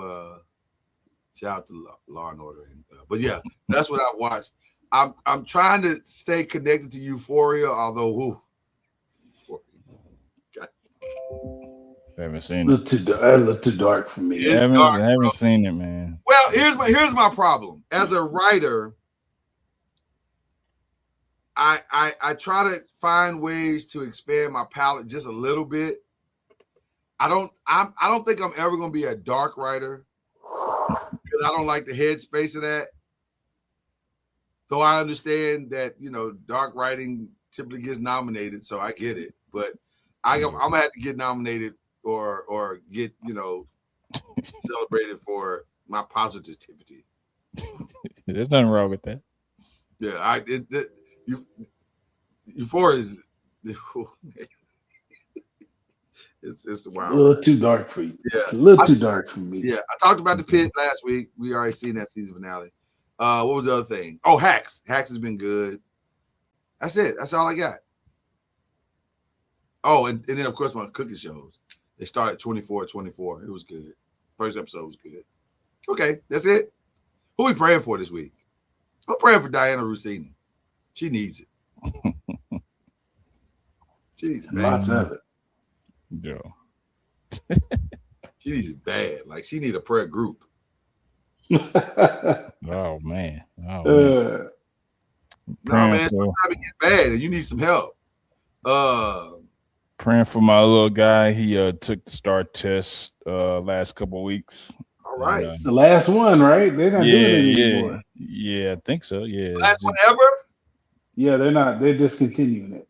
Oh, thank God. It was such a waste of time. Yeah. So stupid. It was such a waste of time. You don't teach kids to learn. You're teaching them to take that test. Yeah. Right. Yeah.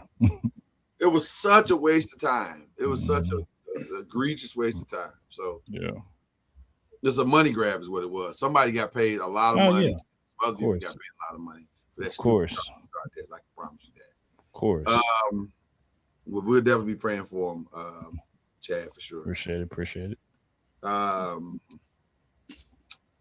Wow, Jets are considering Russell Wilson for their QB2. Man, that guy just keeps getting jobs, doesn't he? Not really sure that even needs more explanation. You're right down the street. Shout out to Sierra, still getting deals done with us. Like they making it work. They making it work, bro. I'm telling you, he's only corny when it comes to football stuff. He ain't corny with her. You know what? He is not. I'd be willing to bet money he's a totally different person. As a man, I like Russell Wilson and everything he stands for. I do. I respect it. And I would even hang out with Russell Wilson. But his football career is probably over. Like, let's not. Oh, it's done. Yeah, well, as long as he's happy being a journeyman backup. Yeah. That's what he's going to be. I don't think he's going to be a starter anymore. I think nah, that's over with. That's over with. Yeah. That's over with. Shout outs. NBA refs. Like the Laker game. Well, how he tossed the dude out when he got pushed to the back? Like, what are y'all doing? Like some of these fouls and no calls and the text y'all giving out. Come on, who asked for that? Nobody asked to see y'all. Unless blood is being drawn, let him play. But we didn't ask to see y'all. Nobody's coming to say y'all. You ain't sold nary a ticket. Fining people $50,000 for what? Because he ran over to the bench mad? To break up like no punches were thrown. It's the playoffs. And if you watch the video, Julius Randle was trying to break up the fight. He wasn't throwing any punches. He wasn't trying to hurt nobody. You find that dude $50,000 because he left to try to protect his teammates. Stop. When the big dude runs all the way down the court to put his hands on him, like, come on, man, what are we doing? Yeah. Get out of the way. Ain't nobody coming to see out you. of the way. Yes. I got a shout out. Young man, Sorsby. Yeah. Ooh, that was stupid. Yeah. Very stupid. Yeah, you might be out of there, dog. Very stupid. That was stupid. You just cost yourself. And by the way, that $5 million. Long repercussions, sir. Gambling on your team. The one thing that'll sure enough get you, like, get you kicked out the NCAA. Now there is a loophole. I hear there's a loophole potentially because the rule came about in 2024, I think, or 2023, and he did it in 22. So. Yeah, but you go back and punish him. Stigmatism is there. It ain't going nowhere. Oh, no question. You're not going to the NFL. That's over. You can get all the NIL you can get, sir. You better be casting. He ain't gonna get none because he ain't gonna play. You better be casting the longest yard like part 3. I mean, $5 million. Yeah, you can be in the longest yard part 3. Is what he was rumored to be making at Tech. So. Yeah, hey, that's all bad. And while I'm wearing the Louisville hat, I also want to say to Terry Rozier, damn, homie. I thought you was the man, homie. That's bad, man. God, dog, that's bad, Terry. What are you doing? What'd he do? I missed it. Same thing. Gambling, man. Same thing. Damon Jones, Chauncey Billups. Damon pleaded guilty today or yesterday. Yeah, I saw that. Put him in a shout out too. What are y'all doing? Yeah, but they were doing. Yeah, I mean, it was poker, but they not current players. So come on. Terry is. Well, he was. He was. Well, he was. Was yeah. I don't. That don't seem worth it to me. Like just for no. You don't. And it's so easy because it's like those prop bets that sets off an alarm like that. Yeah, that's just terrible. What do you mean somebody put $50,000 down on Terry Rozier to not playing his minutes in the fourth quarter? That's like crazy. Those things. That's a surefire. That's surefire, man. That's surefire. That's gonna hit. How about this? How about you just play online poker at the house? Like you ain't gotta go to no games. What are you going to games for? Just sit at the house with your little phone and play. And don't play for money, just like the fake money. Download the app and play fake poker until your heart's content. But leave that alone, brother. That's Jesus. Unshout out Jerry Jones for not signing Emmitt Smith's son, EJ Smith. You're supposed to sign him as a legacy nepotism signing, sir. Now he's got. I mean, he got signed with the Kansas City Chiefs. They're gonna use him and probably do something to an all-world running back. Yeah, so that was just a nepotism signing that we could have had, man. He may have tried to sign him and he said no because he got a better shot in Kansas City. I thought you was gonna unsign. I thought you was gonna shout out Jerry for signing Martin Marquez Scanlon. No, that's about. Yeah. Well, we don't know yet. Chad, we don't know yet. We don't know yet, man. Until it's done, we don't know yet. Chad, let me sing this prophetic song for you. Don't you do it. And now we don't know yet. The end is near. We don't know yet, man. We don't know yet. We are close to the final curtain. We don't know yet, man. Well, we know. Don't put that on me, Ricky Bobby. Don't Lloyd put that and I know. Hey. Chad's in denial, but Lloyd and I know. It's over. Lloyd, don't put that on. Don't put that on me. Matter of fact, let's get to our shout outs. Shout out to David Mulligan. Wow. Made it. Clearly made it. Wow. Well, let me go back to the shout outs and shout you out. Shout out to David Mulligan, who has clearly made it his personal mission to take down the Dallas Cowboys. Man, I tell you, boy. Brick by brick. I tell you, boy. I tell you, man. I would like to shout out Lloyd Spence for making that statement. Listen, you can't unshout out truth, brother.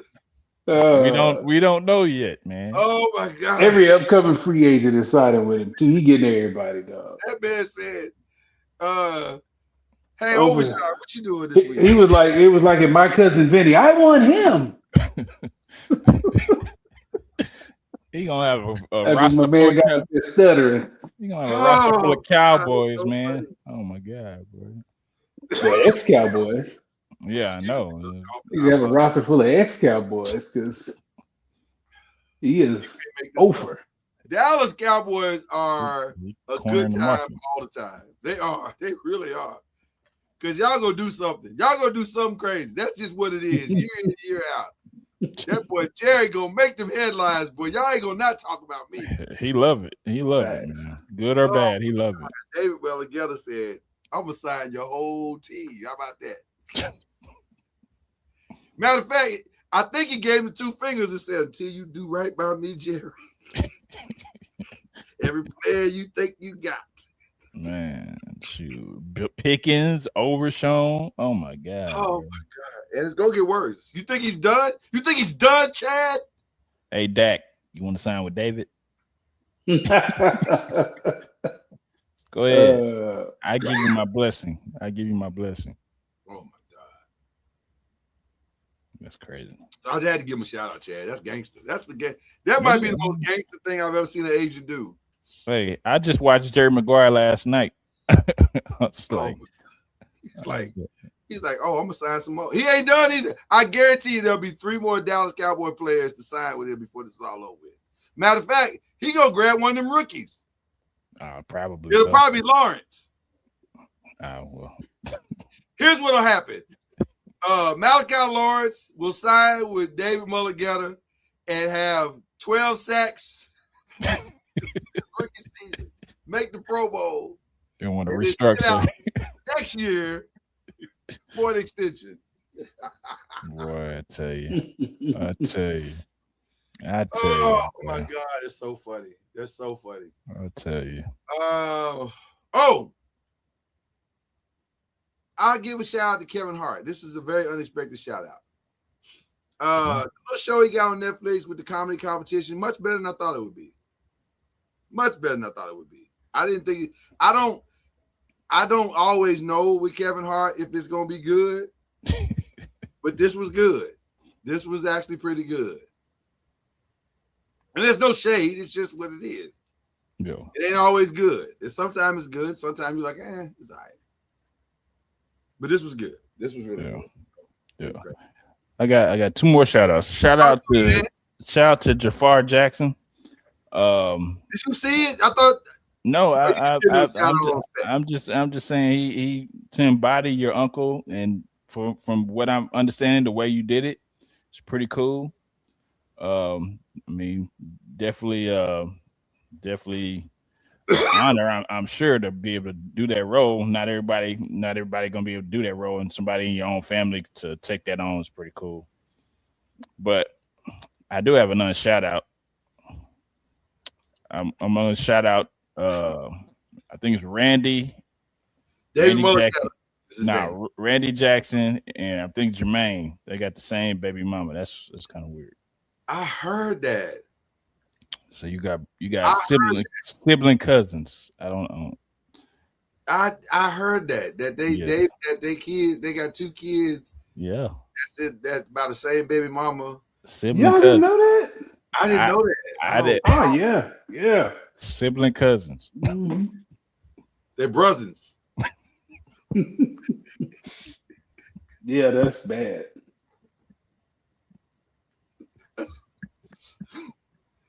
That's my son. That's my son. Oh my God. Yeah. Shout out to Kid Edwin. I ain't gonna even claim that I came up with that. That was from Kid Edwin, comedian Kid Edwin. Shout out to Kid Edwin. That's my son for you and my brother. Oh my gosh. Yeah. Brother is crazy. That is crazy. Very crazy. Wow. I mean, listen, she was like, I'm gonna keep it in the family because Aren't we all family? Indeed. Yeah. She make sure she stayed at Havenhurst. Sure. You got any shout outs, Byron? Just to everybody that got drafted, no matter where you are in the process, whether it was first round, seventh round, you know, it's an honor. You're one of the best players in the country. So no matter where you are, you know, go get it. If you think you were drafted lower than you should have, go take a job. But Even if you just got invited. celebrate your accomplishment because you Yes. accomplished a lot. Yeah. A lot. Even if you didn't get drafted and signed, you can still take somebody's spot. Shout out to Diego Pavia, who went to the Ravens.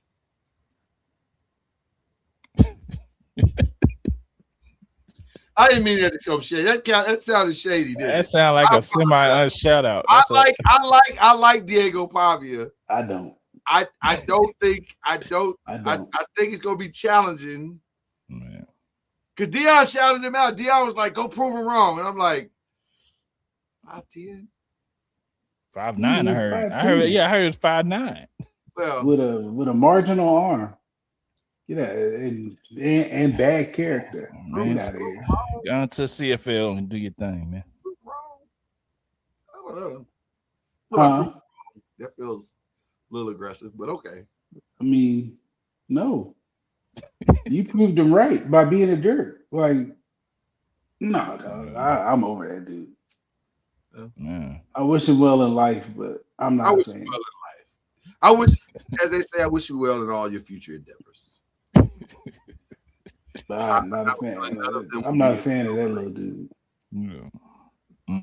But yes, to all of the draft picks, just go ball out now. Go ball out. Enjoy this. This is what you worked your entire life for. Go ball out. Have a good time.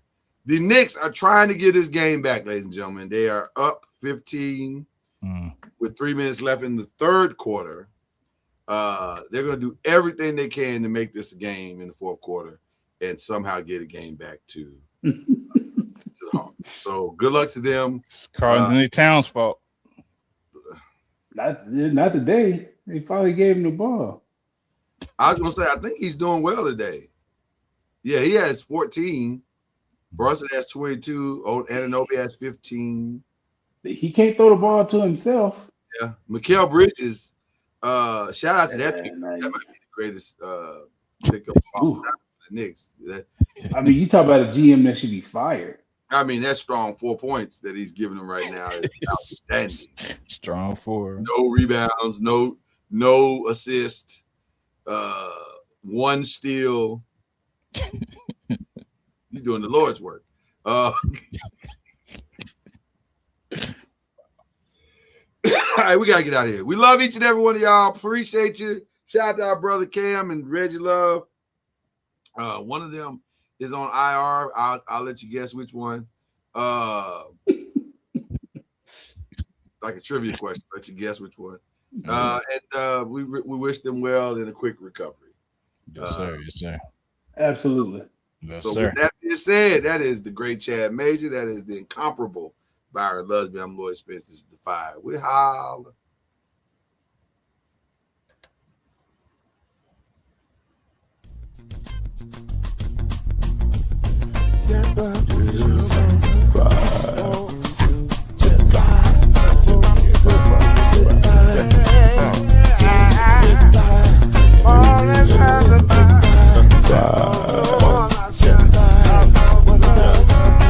Five will get you 10 when you're plugging in with the five. There's no mystery. Let's make history with the five. Oh, the strong will 2 and 3. Add 1 more plus me and do the five. Yeah. Keep it on the floor, and the funk plus 4, and you got 5. I said before, 1 and 9 is 10, and there ain't no spread on the 5. The 5. There's no denying it. This groove here is the